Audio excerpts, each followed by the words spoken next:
Re 0, Arc 8, Chapter 55, Madelyn Eschart.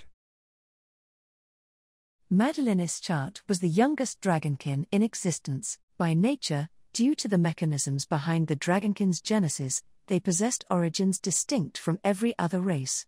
In order to precisely explain their ecology, the relationship between dragonkin and dragons must first be known. Nowadays, the number of individual dragons that could be identified on the surface had considerably decreased, but that was influenced to no small extent by the fact that in times of yore, the favorite food of the stick-swinger, Reed Astria, had been dragon meat. Reed killed dragons as he pleased, and killed the dragons that had challenged him for retribution because of that. By doing that for several years, the already small number of dragons had decreased even more in the blink of an eye, and they had been brought to the verge of extinction. And, in the background behind the downfall of the dragons, the ecology of dragons played a big part. First of all, dragons did not require copulation or mating in order to multiply. Even without a male and female pairing up, they were creatures capable of asexual reproduction.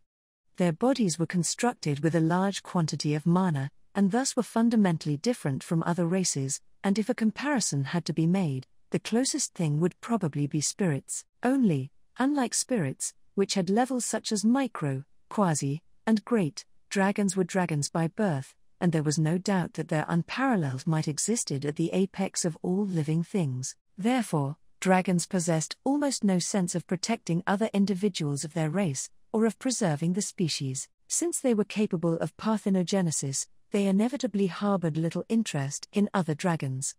The ones that challenged Reed in the name of retribution for their species did not do so for the sake of the killed dragons, but because their pride deemed it unacceptable for the dragon race to be disdained. As a result, by the time the dragons realized how bad their situation was, they were already standing on the verge of extinction. Even the mighty dragon that was the leader of the flock filled Reed's stomach, and in another land, their confrontation with the Witch of Sloth had proved to be fatal, so the time had come for them to make a decision. That decision was, namely, whether to follow the pride of a dragon or not. The dragons that followed their pride abandoned the land, and while not approving of the attacks led by individual specimens hostile against Reed or the Witch of Sloth, they had chosen to fly away over yonder. The dragons that did not follow their pride remained in the land, and without severing relations with those who arrogantly opposed dragons that were superior to themselves, they had made the unusual choice to continue feuding. From a human's intuition, it might seem like the explanations of the ones that had and had not followed their pride were reversed, but this was correct when considering the perception of the dragons. In the first place,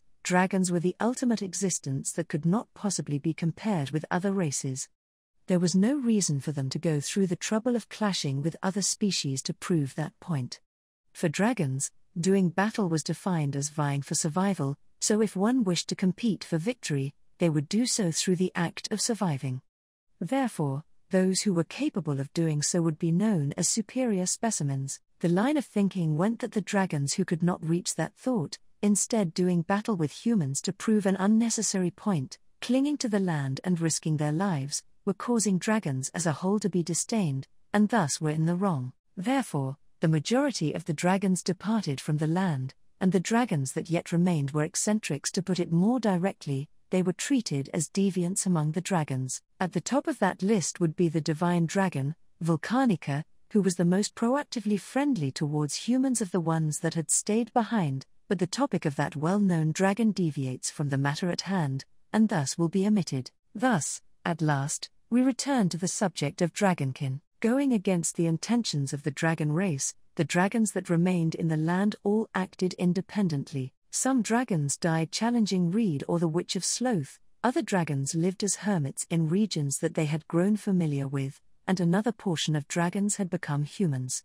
The decision of this final portion of dragons had served as the basis for the dragonkin. It was ironic, but the existence of Reed Astria had played a large part in the creation of dragonkin. Whether the dragons followed their pride or not, there was a level of audacity in the man who had driven them to that decision, but it was his strength that had left a stronger impression on the pride of the dragons. As mentioned previously, dragons boasted that they were the apex of all living things, and they were well aware that they were the ultimate existence. Just as they knew how to move their limbs, how to look at things, and how to hear sounds without the need to learn. That was an intuitive understanding. Therefore, being the ultimate existence was important to dragons, and if they indeed were, then there would be no need to fuss over the original form of a dragon. If they were superior, then even the form of a human would be fine. It was mentioned that the construction of the dragons' bodies was close to that of spirits, and that ecology would come into use here. Originally, the reason dragons took on the majestic form of large bodies that sprouted wings, with sharp fangs and claws, and tough scales, was none other than because it easily displayed their abilities as the ultimate existence. Dragons had retained the same form for so long because there had never appeared a form that could display the power of a dragon more aptly. But, with the trend of times and changes in the world, if there was a need to alter themselves into a more suitable form, the dragons would not shun the notion of discarding their majestic appearances, and instead taking the same forms as humans. That was the origin of the dragonkin, their relationship with dragons. That was to say, the dragonkin were the evolved form of dragons, the next generation spawned through parthenogenesis. While they were equipped with the same physical traits as humans, that was the reason why every dragonkin was capable of movements incomparable to those of humans, and why they possessed extraordinary power as living things. However, in the long history of dragons, this was the first time there had been such a sudden and drastic evolution in form, and the birth of dragonkin caused many problems. Among those, the most serious flaw was that critical damage would be yielded in the soul of the dragon that served as a parent for dragonkin, followed by them becoming an empty shell stripped of their mind, the phenomenon of the dragon husk. A dragon that had become a dragon husk was practically in the state of a living corpse, and save for the instinctual act of self-defense, they were transformed into a puppet that obeyed the will of their descended dragonkin with whom they bore a deep connection. Even so, the extraordinary power possessed by a dragon remained, and to an average human, they would be more than enough of a threat, but it was definitely not a desired state. The dragons that remained in the land with their own bodies were few, and the dragons that had evolved into dragonkin were even fewer. From various perspectives, it was considered a disgusting example of failure for the dragons that had evolved into dragonkin. But, while being aware of the failures of other dragons, the dragonkin continued to exist with a small overall population, and while understanding that their species would scorn it as the foolish struggles of deviants who had abandoned their pride as dragons and remained in the land, unable to recognize the error in their decision, dragonkin still continued to be born, and as one of them, Madelyn Eschart had come into this world. An impact beyond comprehension beat Madelyn down, who was occupying the dragon husk of the cloud dragon, Mazoya. In her original body, that of a young girl in human form, Madelyn knew what it felt like to be hurled. That was certainly infuriating, but at least she could comprehend it. But, for this huge build of the cloud dragon to be tossed about by a being as small as the tip of its tail, was an event completely detached from reason. How utterly nonsensical! It should have never come to pass. This sort of thing was entirely beyond the realm of imagination. Madelyn, human, with its back slammed against the wall, what was reflected in her upside-down vision was a bloodied boy beckoning to her from atop the smashed stone pavement. Golden hair and sharp fangs, she could tell he was a beast demi-human from his ferocious, ghastly aura, but there was no doubt that he was human. There was no reason for Madelyn's flame of indignation to disappear. In the first place, it was no joke to suffer a direct hit from a dragon's breath and live to tell the tale. Storing her own mind within the dragon husk of Mazoya, she controlled its movements as if it was her property. This was Madelyn's privilege as a dragonkin, and with the number of years since she had come into this world as a dragonkin still few, it was a powerful technique she was able to employ because there remained a strong connection between her and Mazoya, the specimen that was her parent. The destructive impulses and power that were usually too much for that small body, she could now wield to her heart's content with this large body. She would proclaim in a loud voice that it was this mighty power that was the true Madelyn. She had not wished to be born into such a small, frail, easily crushable, helpless body. If that had not been so, if it had not been that kind of body, Bauleroy would not have left Madelyn behind when he went to challenge his final battle. If Madelyn had been a dragon with a scary face and a big, powerful body, even though she was, boy, shield of sanctuary, Garfield Tinsel, gnashing his sharp fangs, and firmly planting his feet on the smashed-up street, The boy Garfield gave his name, that held the significance of a warrior giving their introduction as they threw down the gauntlet, but unbeknownst to that, the dragonkin sharpened the glint in the cloud dragon's eyes, and greatly swung its tail. Using that vigor to tear its upside-down body from the wall, she placed all 4 of its limbs on the ground and glared at the boy. She would not lose. Even if her opponent was a being who had endured a breath she thought had certainly killed him, who had jumped out from under the rubble after a mere few seconds, Madelyn would not lose. It was this very dragon husk of the cloud dragon that Madelyn had desired as a bridal gown for Bolaroy's sake. Madelyn, someone like you, isn't friggin' special. Its long white whiskers shaking, a shout arose from the cloud dragon's throat. Despite being right before the dragon's roar as it struck fear in the world, the half-dead, half-alive Garfield did not waver. His appearance almost looked as if he was being accompanied by a mountainous number of reliable allies. Garfield, I know, Madelyn, Garfield, 'cause in order to make sure my amazing self didn't get any mistaken ideas, the woman I've fallen for went and stopped me from rushing ahead by saying I was truly a fool. Joining his fists before his chest, his silver gauntlets powerfully clanged out, and Garfield roared. In front of a creature that was supposed to be fragile, yet did not show a hint of weakness, Madelyn felt anger, in addition to something else. That something she had felt, she denied that which a dragon must never harbor towards a human. Madelyn, friggin' disappear. That next moment, responding to Madelyn's outburst, the cloud dragon's roar shook the imperial capital once more. Until just before, Garfield had kept Madelyn positioned inside the city, and he put in hard work to ensure that the direction in which she unleashed the breaths would be towards the outside of the city. With that, he had fought while maintaining vigilance over the length and width of the attack range of the dragon's breath, but here, those hard efforts would be reduced to naught. Unleashed from the uttermost south of the city, the crystal palace that was directly at the city's northernmost point was captured within its range. The rays of destruction that had been charged up within the dragon's body scorched the street, reducing buildings to dust, destroying everything in its line of fire, and it was about to penetrate the north if Garfield had not been there. Garfield, oh.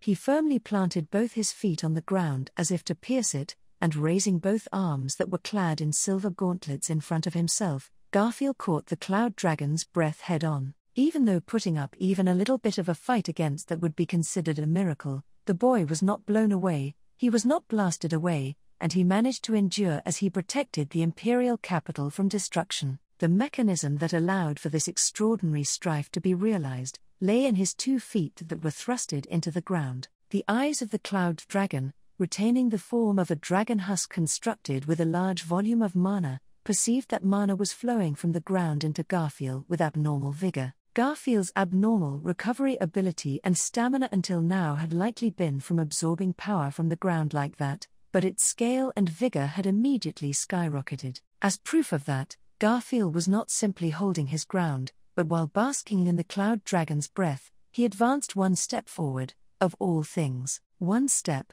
and then another, he steadily advanced, closing the distance on Madelyn. Garfield, to make sure my amazing self doesn't chicken out, I got a fuck ton of guys patting me on my back telling me to keep on going. As Madelyn doubted her vision, a voice could be heard amidst the destruction where even sound had been scorched to naught. Impossible. But, Garfield had declared so. Declaring so, he continued to advance. Against this cloud dragon's breath, amidst destruction that would likely cause the maps to be redrawn, he advanced, 1 step, and then another, taking steps which should have never been possible. Madelyn, Rafwa. Witnessing his advance, Madelyn's exhale was greatly disheveled. The roar and the breath, to phrase it another way, were none other than the destructive war cry of the dragon. Having her mind thrown into disarray, if the breath ran out, the destruction would cease. Garfield's advance and resistance had been enough to conquer the cloud dragon's breath. Garfield, Ga-Ra. With the sound of a crash as he broke through, Garfield swung both his arms up. By doing that, the final stretch of the cloud dragon's breath shot up into the sky. The dragon was motionless with eyes wide open, and as white steam emitted from all over its body, it saw as Garfield's body burned a deep red to the extent that it would make one want to avert their eyes, rapidly healing. Behind him, was the cityscape of the imperial capital that he had protected with his two slender arms, and the figure of the red-haired man who had fallen down on his backside within that cityscape. Madelyn, having been fully defended against, Madelyn was struck by an impact. However, more so than the fact that the dragon's breath had not worked, the true shock that hit Madelyn was in a more horrifying form. Making a loud gulping sound, the red-haired human looked at the cityscape that had not been blown away by the breath, and said, "This, red-haired man, you're not sane. That breath was about to blast away the entire palace, and you just stopped it." Madelyn, in regards to the reality before his eyes, those had been the words of the red-haired man as he trembled with fear. There had even been some fear towards Garfield, who had resisted the dragon's breath, and endured, but that was different for Madelyn. For Madelyn, malevolent blades stabbed into her as she reflected on her own actions. It was as the red-haired man had said. If Garfield had not stopped her, her roar would have erased the imperial capital, even though the crystal palace within the line of fire would have contained Madelyn's body, as well as Borleroy and Carillion. Madelyn, that's friggin' wrong. HK, slowly, weakly shaking her head, she denied her own actions with gestures unbecoming of a dragon. With blood rushing to her head, her thoughts stained white, she became frantic to do something about the enemy in front of her, and as a result, Madelyn had almost blown away anything and everything. To think that she had been saved by a small, weak, fragile, helpless human. Madelyn, that's wrong, that's wrong, wrong, wrong, wrong, wrong, wrong, wrong, wrong, wrong, wrong, wrong. Garfield, oi, what's with you? Madelyn, this dragon. For the sake of Borleroy. Everything was for the friggin' sake of Borleroy. At her wit's end, Madelyn piled on words of denial, to which Garfield made a dubious face. As if painting over the voice she did not want to hear the most, Madelyn shouted, raising a scream that even she herself did not fully comprehend. The cloud dragon thrashed its wings. Garfield, HK. As a violent gale was spurred forth, Garfield immediately crouched down as his hair intensely flapped. The cloud dragon, Mazoya, ascended in one go, and flew up into the heavenly skies. Thereupon existed thick, dark clouds that were covering the entirety of the imperial capital of Lupagana. Madelyn, someone like you, isn't friggin' special. Following the beck and call of the cloud dragon, Mazoya, clouds had gathered from across the entire empire with the mana that Mazoya could not keep stored within itself sealed within them. They were a destructive impulse of white. She had brought them together in a single swoop. By no means were they something Madelyn would be able to handle. Even so, she would be able to bring them down to the surface as a bundle of absurd power. Madelyn, this dragon, isn't friggin' special. Once Madelyn brought the clouds down to the surface, she would blast away Garfield and the red-haired human, and then she would kill anyone who knew about what she had done. By doing that, Madelyn would. Madelyn, the only one who's friggin' special, is Borleroy. As the weeping voice of the dragon rained down from the heavens above, the puny humans below her looked up at the sky. While looking up, the boy, small, yet not weak or fragile, gnashed his fangs. Garfield, this massive, goddamn idiot. Madelyn Eschart was born at the summit of Mount Palzoa, the mountain where the Cloud Sea city of Mazoya was located. That city, crowned with the name of the cloud dragon that had inhabited the empire for a long time, was a land where many who aspired to utilize the empire's original technique of flying dragon riding would make their way. Through the power of the dragon that had settled there,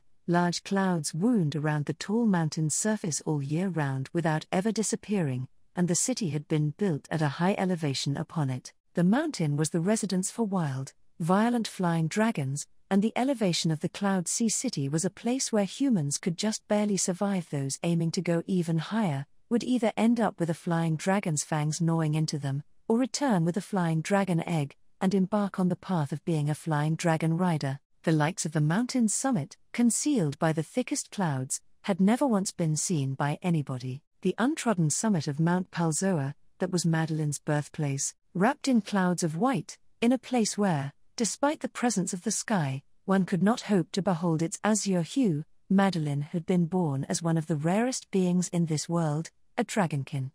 The new generation of dragons, the ultimate existence, and while she was acquiring an instinctual understanding, there was a tragedy that had awaited her. That was, I am Mazoya. In accordance with the voice of mine dear child, I shalt become the wind from the heavenly skies. Her biological parent, the cloud dragon, Mazoya, had become a dragon husk upon birthing a dragonkin, and had welcomed Madelyn's birth in a state where communication had become difficult, hardly exchanging any words, yet only understanding that it was a dragon who was close to her. The newborn Madelyn was not taught even a single thing, and she had earnestly spent her time in futility. Why the cloud dragon, who ought to have lived for a long time, being fully aware of the severe and absurd nature of the world, had chosen to engage in this cruel generational shift, was something that even now Madelyn failed to understand. The one thing that could be said was that, despite not being alone, Madelyn had spent her days amidst the clouds in eternal solitude, and the one who had put an end to that solitude was somebody who had accomplished something that nobody in the history of the Empire had ever done before, and had reached the summit of the mountain engulfed by the cloud sea. It was Balaroy to Meglyph. Balaroy, really now, it's all fine and dandy that I went in wanting to challenge my own abilities, but I never would have expected that there'd be a lovely young lass and a frightening dragon waiting for me at the top. Kiriarara, within what was a world of dense clouds rather than dense fog, finding Madelyn the very young dragonkin who had yet to bear that name, Balaroy scratched his cheek in a troubled manner. The flying dragon next to him, Carillion, was overwhelmed by the presence of the cloud dragon and the very young dragonkin, but still stood in a way to protect its companion, Balaroy. Mazoya, I am Mazoya.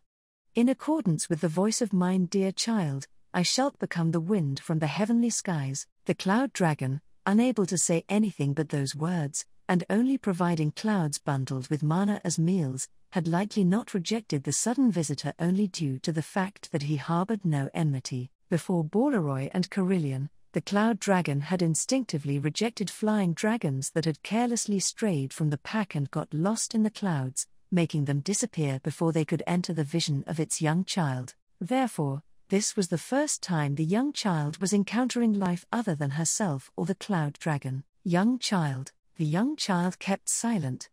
Or rather, she did not know any words to speak. At the pairing of human and flying dragon that had appeared without warning, all she could do was shrink her body.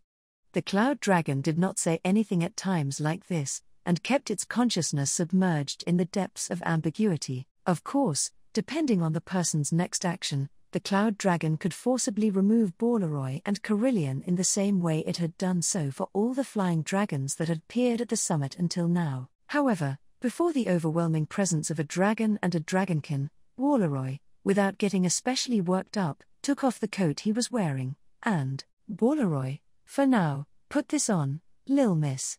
It ain't good for a maiden to recklessly expose her skin like that. With that said, the young child, the girl whom Balaroy would later go on to name Madelyn, was given the first semblance of kindness and warmth she had ever experienced in her life. Madelyn's peculiar meetings with Balaroy always took place within the cloud sea. Balaroy, Madelyn, I've come again. Have you been a good girl, Madelyn?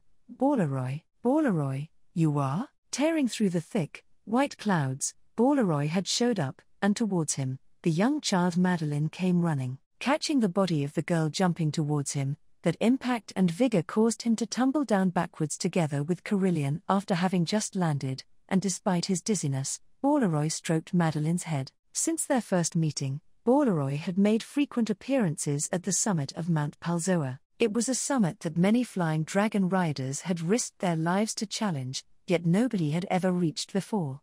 Back then, she had no idea how much hardship Balaroy had gone through to reach her, and how valuable an action it was. Only, by frequently visiting the mountain, and bringing Madelyn a connection to the unknown outside world, Balaroy became an irreplaceable existence to her. The name Madelyn was also something Balaroy had given to her. At a loss for what to call her, he asked for her name, and when the young child replied that she had no name, he earnestly racked his brain, and decided on that name to give her. Balaroy, back when I was a kid around your age, that was the name of a person who treated me real well. She was the one who gave me my name. I'm much obliged to her. Madelyn, Balaroy, that human, was she friggin' precious to you? Balaroy, we had parted ways before I could properly think that. And yet, to still remain within me after all these years, I guess that'd have to be the case." He gave a broad grin, yet he seemed somewhat lonely, so Madelyn gently nuzzled her cheek against his chest. The name of someone precious to him, he had bestowed it upon Madelyn in this manner.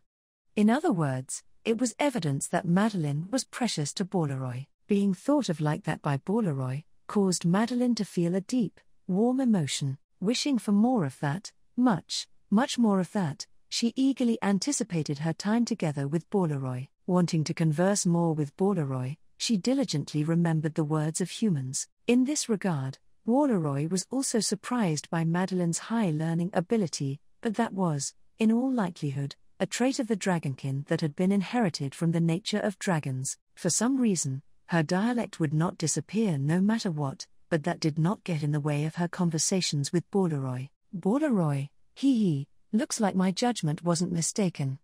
"Suits you well, Madelyn." "Madelyn, aye, is that friggin' so?"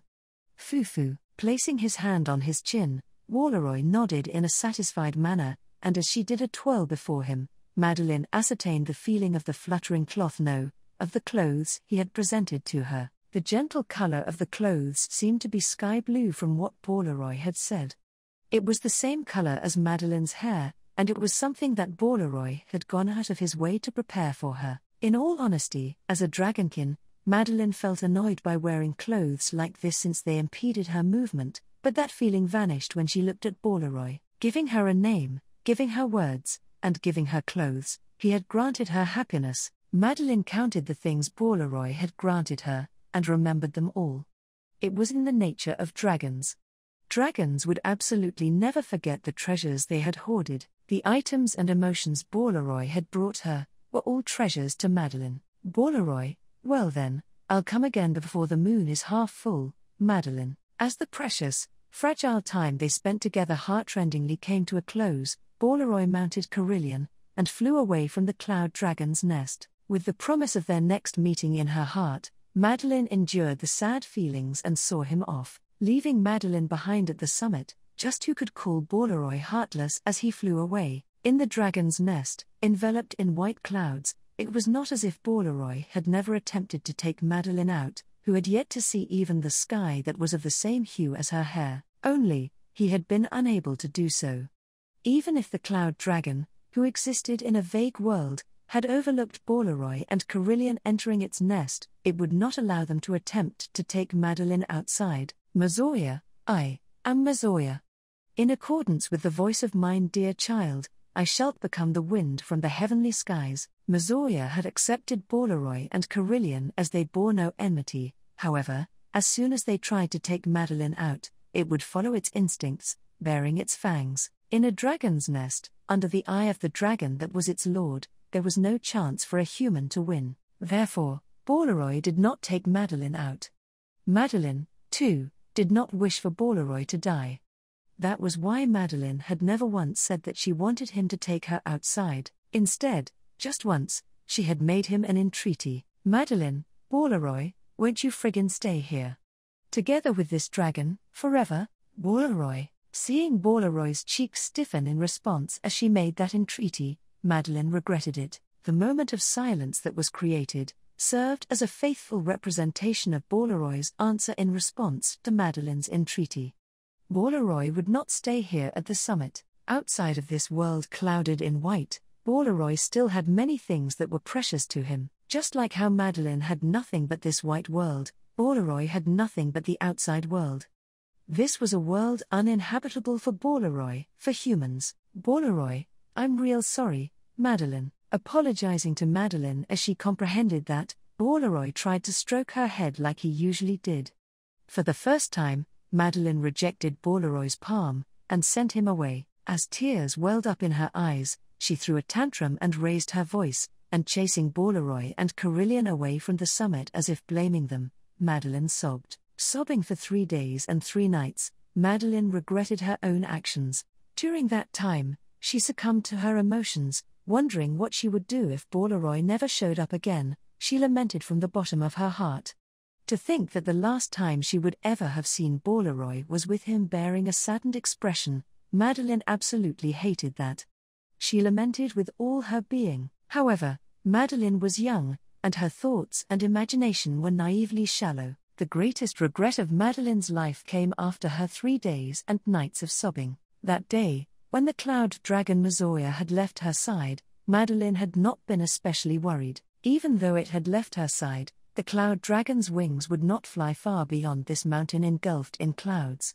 At most, the range it would go was such that its thunderous roar could still be fully heard. Whether that was to hunt flying dragons that had carelessly entered the cloud dragon's nest, or if it was a reckless challenger who had set foot on the mountain path aiming for the summit, she had thought it was either one of those. Whatever the case, she had no doubt that, with time, Mazoya would return. More importantly, it was her regret that would not disappear no matter how many days passed, as well the method to control her emotions as she continued to weep her eyes out, that had been much more of a problem. That was why she did not care about the fact that the cloud dragon, Mazoya, had returned bearing many wounds on its scales for the first time, nor did she care about what sort of challenger had inflicted those wounds. Bolaroy, I'm real sorry, Madelyn. Madelyn came to discover that answer when she witnessed Bolaroy, who had arrived at the summit again a few days after that worst possible parting, bearing wounds that would make one wish to avert their eyes all over his body. Bolaroy's apology to the speechless Madelyn, that was neither an apology for not showing up for a while, nor was it an apology for being unable to meet Madelyn's request. Bolaroy, I had wanted to defeat the cloud dragon, and bring you out of here, though, saying that with wounds that seemed to put him on the verge of death, while stroking the back of his equally battered beloved dragon, Bolaroy gave a pathetic smile, and tears streamed down Madelyn's face. She had regretted it. In all of Madelyn's dragon life, that was the greatest regret that could not be erased. Dragons would cling to their treasure. It was in the nature of dragons. Thus, for the cloud dragon, having been submerged in a vague world after becoming a dragon husk, that was a part of its nature it would not forget even in such a state, and so, Madelyn was the treasure it could not bear to lose. Bolaroy had tried to steal that away, risking his life in the process. Madelyn, friggin' idiot. Bolaroy, I had thought I'd be able to do it, but... Really, even I myself was quite shocked. Madelyn, wrong. Friggin' wrong. It's not Bolaroy, it's this dragon who's the friggin' idiot. Denying Bolaroy as he engaged in pathetic self-deprecation, Madelyn firmly bit down on her molars. Until today, until this very moment, she had cursed herself for only ever receiving things from Bolaroy, and now, without anybody telling her, she had finally figured out what she ought to do. These thick, white clouds where Madelyn had existed from birth, were walls that Madelyn needed to tear down with her own claws. Depending on Bolaroy's kindness, Madelyn had continued to let him breach through, and until he finally braved danger to the verge of death, she had not even made an attempt to realize that. Just how shameless was she? Was that uncouth way of being really befitting of a dragonkin, an ultimate existence? Madelyn, the dragon, will friggin' do it myself. Bolaroy, Madelyn, this dragon, will friggin' go outside on her own. Not being brought out, but on my own. This time, this dragon will friggin' go to meet Bolaroy by herself. If I do that, firmly gripping the hem of the clothes she had been gifted by Bolaroy, with the words she had learned from Bolaroy, she took the emotions she had been granted by Bolaroy, and would convey them to Bolaroy, who had given her everything. As an ultimate existence, as a dragonkin, she would convey those emotions to the special human who had captivated her. Madelyn, if I do that, will you make this dragon your bride?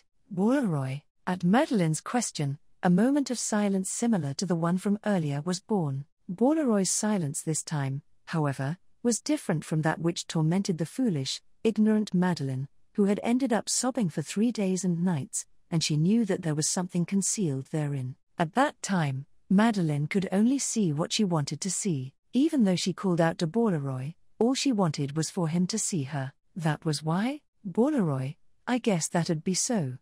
If you did that, I suppose it'd be wonderful for both Madelyn and myself. With Bolaroy showing kindness to the utmost of his ability, he had made Madelyn fully aware that she was not his number one, and thus, a promise was exchanged. There were likely some who would argue that these feelings of Madelyn's were not real love. There may be some who would analyze it as something akin to a chick hatched from an egg, imprinting on the first thing they saw to use it as support. that it was only that she wanted to believe that the first person she had come into contact with outside of the beings deeply close to her, the first being to show her kindness, the relationship that had given her so many firsts, was special. There may be some who would laugh off Bolaroy's reply, as he made a fleeting smile in response to Madelyn's courting, as the kind-hearted lie of a father designed not to hurt the feelings of a daughter who said that she would marry him in the future. There may be some who sympathize with Bolaroy, who had someone else whom he loved, merely being very considerate of Madelyn, who was in a similar situation to him, that of being unable to speak of their hidden feelings. But each and every one of those was nothing more than the measure of humans. Dragonkin, or even dragons, had different values and ways of thinking to that of humans.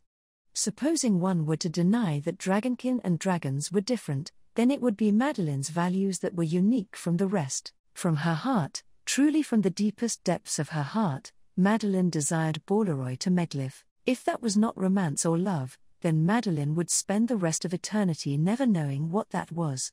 To the extent of thinking that, her soul was burning with an ardor willing to put her life on the line. Vowing to Bolaroy, who had almost died for her sake, Madelyn tore through the white clouds, challenging the cloud dragon that stood in her way as she tried to leave. As it used its dragon power to try to entirely discourage her wishes, she thrust her fangs into it and, in the end, subdued it. For the first time, she thrust herself out under the sky that shared the same color as her hair. For the first time, she accomplished something she had decided to do by herself. For the first time, she tried to head to the side of her beloved person of her own accord, and that was when she learned. Bolaroy to Meglyph had fought against the Empire, and lost his life. Madelyn, what am I supposed to friggin' do, right now? Madelyn did not know that answer. Confronted with something too large to swallow, Madelyn's feelings of love had lost their destination, and with the destinationless love being too much for her to handle, she even lost sight of her meaning to live. So not knowing what to do, Madelyn even thought about becoming one of the blight dragons that would be left in the history of the Empire. The one to find her then was Bastet's, who had been searching for somebody to fill the empty seat in the 9 Divine Generals. The location was Bolaroy's residence that remained in the imperial capital, which she had discovered by pursuing his scent. Bolaroy had gone down in the records as a rebel, and the reason why Bastet's, who had been entrusted with the disposal of his residence, had not been killed by Madelyn, who happened to be present there, was because within Bastet's thread-like eyes was housed the same light of having lost something that was also in Madelyn's eyes. Bastet's patiently listened as Madelyn divulged her story with difficulty. Upon hearing that Madelyn's identity was that of a dragonkin, and that she had possessed a relationship with Bolaroy, he made 2 suggestions. The first was to act impulsively with her unmanageable emotions, and follow the same path as Bolaroy, who had been defeated as an enemy of the Empire. The other was to accept the endorsement of Bastet's, whom she had just met here, become a member of the 9 Divine Generals like Bolaroy once was, and while tracing back his footsteps, wait for an opportunity for retribution. She did not struggle long to make a decision. Why it had not taken her long, Madelyn herself was unsure. Only, it might have been that she wanted to find what Bolaroy had left behind, even if only by a little bit more. Bastet's, Madelyn Eschart. It is an old family name of Wallachia that is no longer around, but it shall be passed down to you. Prestige is quite important, after all. Madelyn, prestige, Bastet's, the reason it is no longer around, is because they fought against the Empire and disappeared. This may just be the intuition of my old bones, but I sense that it is quite the match for your dearest wish. Following the advice Bastet's gave in a low voice, Madelyn Eschart was born. Afterwards, she accepted Bastet's endorsement, and progressed the situation in accordance with his intentions, taking the position that had once been occupied by Bolaroy. Madelyn set out on a journey to discover the him she did not know. It was a journey on which she was unsure of the destination she ought to be aiming for. Even when she stepped forth from that mountaintop, out from that narrow world enveloped by clouds, and into the world Bolaroy had told her about, Madelyn's heart remained stuck on that day, captured by the man who had come together with his flying dragon. Even so, she carried out the duties required of a divine general. In Bolaroy's stead, even so, she demonstrated the prestige required of the Empire's generals. In Bolaroy's stead, even so, she wielded the power required to defeat the Empire's enemies. In Borleroy's stead, Bastet's had likely harbored good intentions when he advised Madelyn to take her current position, or perhaps Bastet's had a wish that still remained as he grew old, and in order to fulfill his wish, he calculated what pawns would be required, and used Madelyn. Either way, Madelyn did not bear a grudge against Bastet's. That was not limited to just Bastet's. She simply did not have that kind of space in her heart. Acquiring the position of divine general, she spent her time as general tracing back Borleroy's footsteps. For Madelyn, those were days of unfathomable terror. Every time she fought hard, every time she thought of Borleroy, every time she tried to fill the hole of Borleroy, Madelyn herself felt like she was killing Borleroy. Every time she compensated for Borleroy's absence, she was stealing his place in the world, the traces he left behind. In that case, should she hand it over to somebody else? Madelyn would likely feel that the person who received it was killing Borleroy, and she would surely kill that person with her own hands. She could at least understand that Borleroy would not want that, so Madelyn continued to exhaust herself. Since she would not let anybody else do it, she would continue to kill Borleroy herself. And, when she finally killed Borleroy, would her own heart also die? If so, she felt like that would be the best way to do it, that which Borleroy had given her, this heart, these emotions. When Borleroy had died, at the time when she was not together with him in his most important moment, they ought to have perished. And yet, Madelyn, why is a dragon's fang?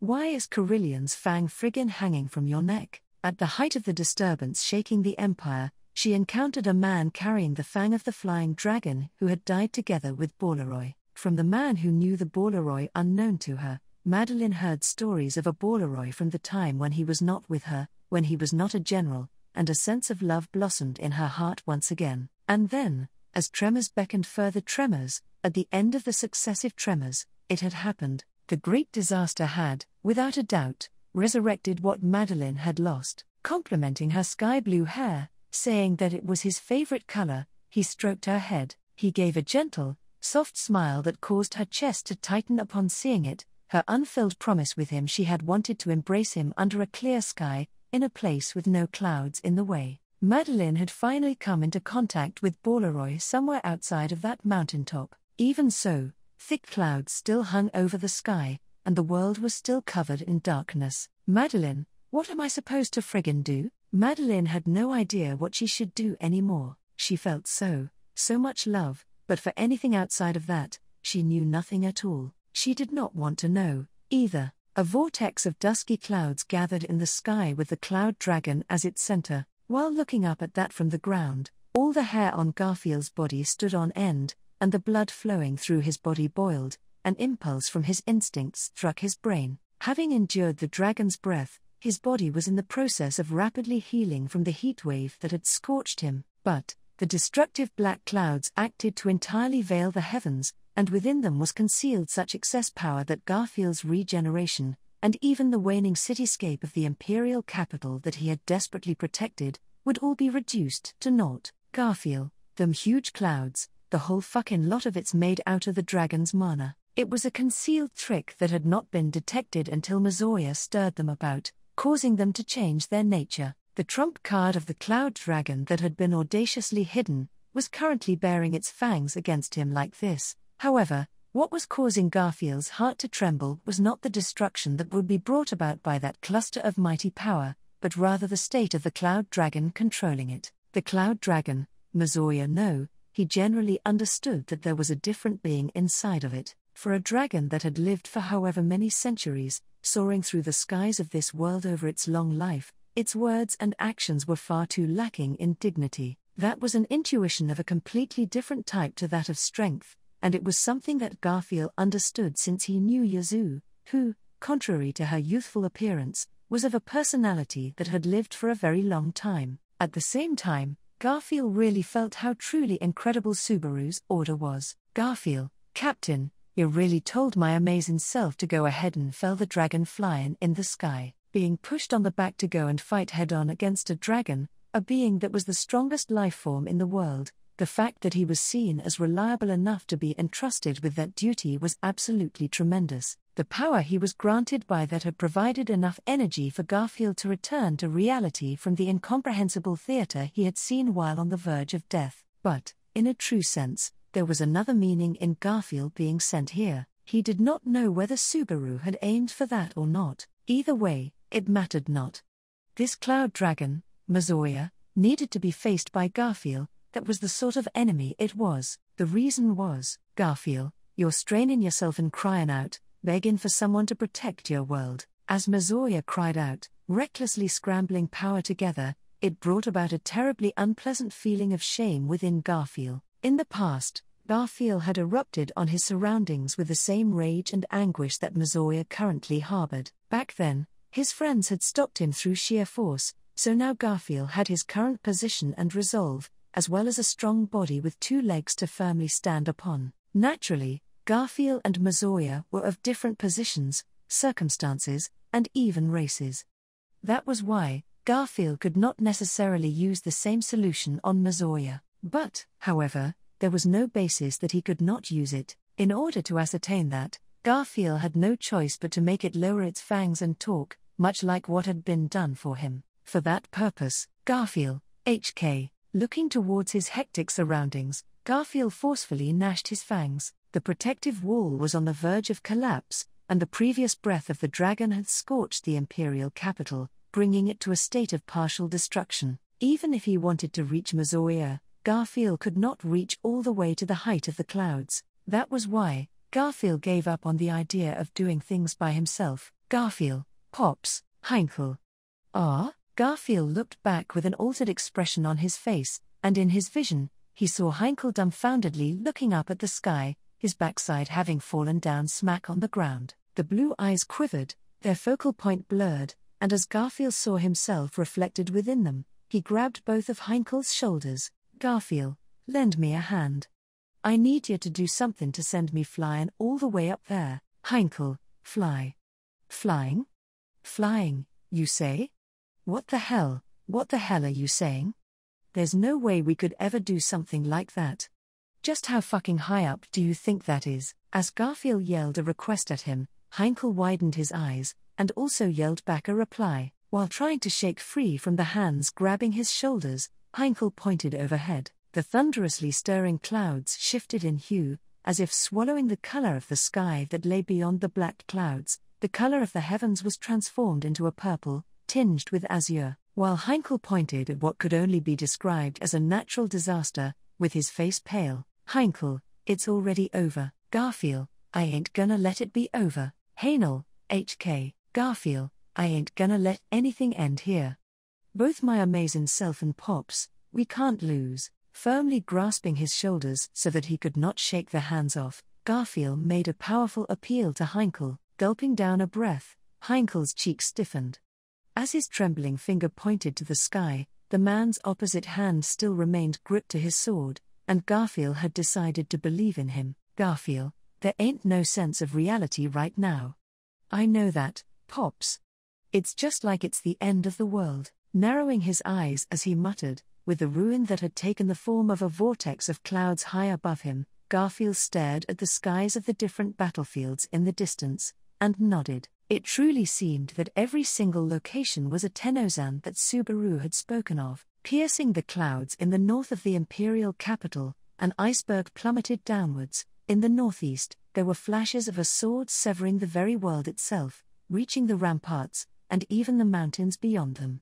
The eastern heavens and earth were composed of over 100 shades of red. Each and every battlefield was trying to bring about a different doom to the Empire. But Garfield would not despair. Garfield, ain't that right, Captain? Making a variety of faces, Subaru had chosen their method of battle against the impending doom. And thus, in order to deal with doom at this location, Subaru had selected none other than Garfield Tinzel as the strongest card to play. Not Emilia, not Beatrice, not Roswell, not Spiker, not Hannibal, not Olbart, not Tanzer, not Medium, not Jamal.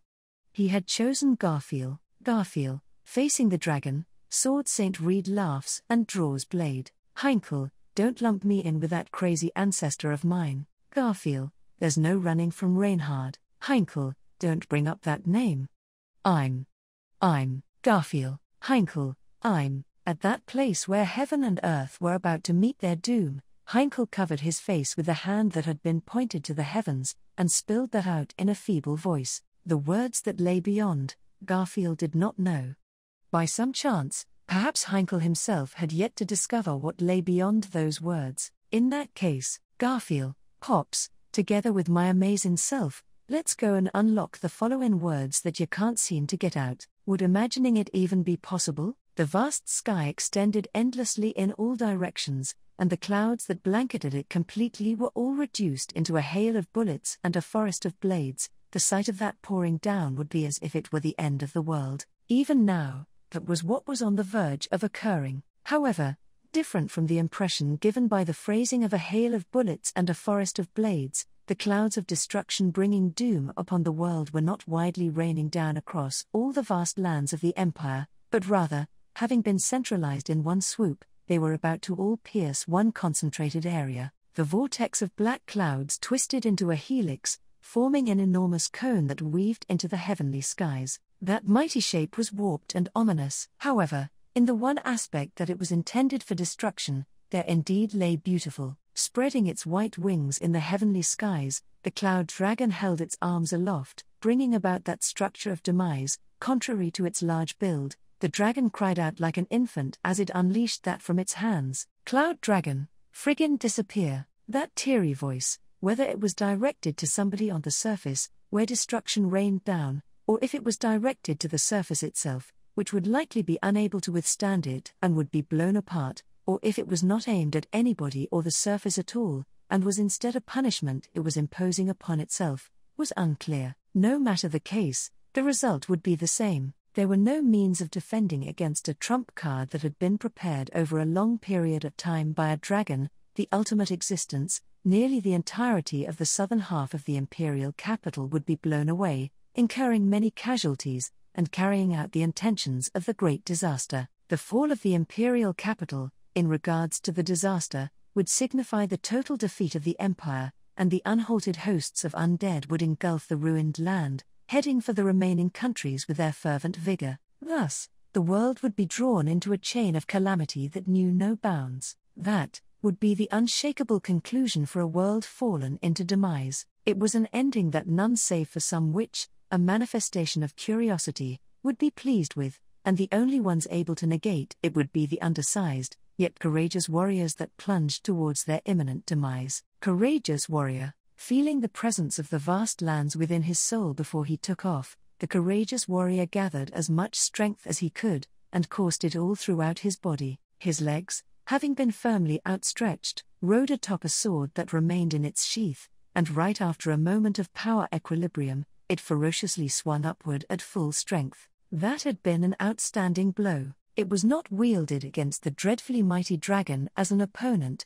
neither was it something that cut deep into the cone attempting to bring ruination to the world, nor did it utilize any of the skills that it had been used to train. Eye contact had not even been made with the enemy. However, it had been an outstanding blow. At the very least, that was the judgment of the courageous warrior, who had received that blow with the soles of his feet. Whether that outstanding blow would go unrecorded, unremembered by anyone, was entirely up to him to prove, as he had been entrusted with the conclusion. Cloud dragon. Beyond the incoming demise, he locked eyes with the dragon as he ascended to the heavens. Seeing those eyes tremble in a terribly frightened manner, a smile emerged on his face. That smile was out of place, troublingly so. That was immediately painted over by the smile of a belligerent, powerful, savage, ferocious tiger. Courageous warrior had a taste of these fists. Using all of his strength, without holding back, he pummeled his fist into it. He pummeled it, and then, courageous warrior,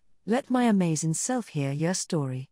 Just like how Captain and the others once listened to mine. As stout arms of silver shot up, they crashed into the dark, cone-shaped clouds of ruin. That instant, the folded layers of the sky and the spiraling black clouds erupted in an explosion bereft of sound, engulfing the world. Courageous warrior, the result of the collision, was brought about to a world in which sound had vanished. Just what sort of conclusion had been incurred, would likely take shape after a flicker of light. Only, the sky that had been birthed beyond the collision, the sky from which the enshrouding black clouds had vanished, was blue. In the past, a flying dragon rider had bestowed a name upon a lonely dragonkin, and, same as the color of the hair he had lovingly, cherishingly stroked many a time, sky blue stretched out above, and that was all.